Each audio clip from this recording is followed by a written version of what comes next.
जब सुने के होई भोजपुरी गाना बस बजे के चाही गाना।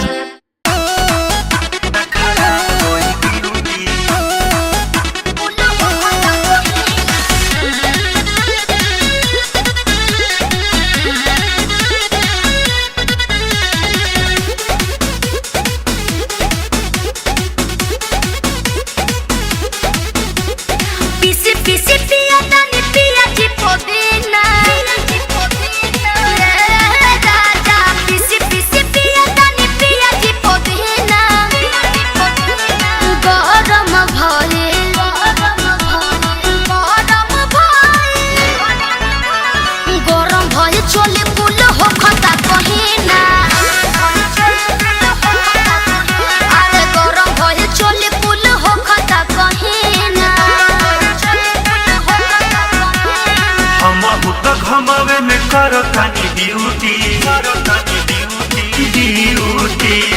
हम तो घमावे में करो तानी ड्यूटी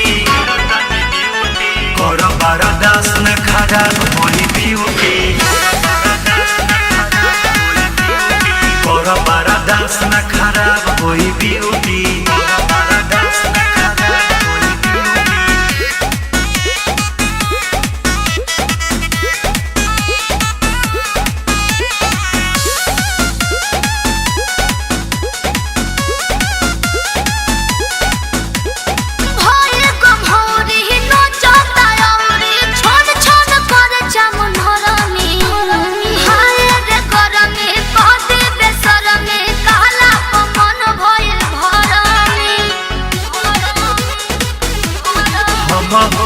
सहतानी तानी तू सहल कर चुप रहे हवा खिड़की से लेके ठंडा रहल कर बोलो गाना बोली जैसे हवा छ महीना बोलो गाना बोली जैसे हवा छ महीना अरे गरम भई चोली कुल हो खता कहिना बरदास नहीं कम होई ब्यूटी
नहीं कम होई ब्यूटी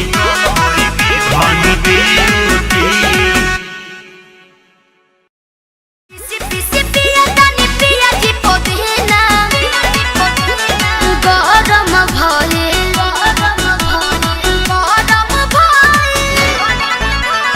गरम भई चोली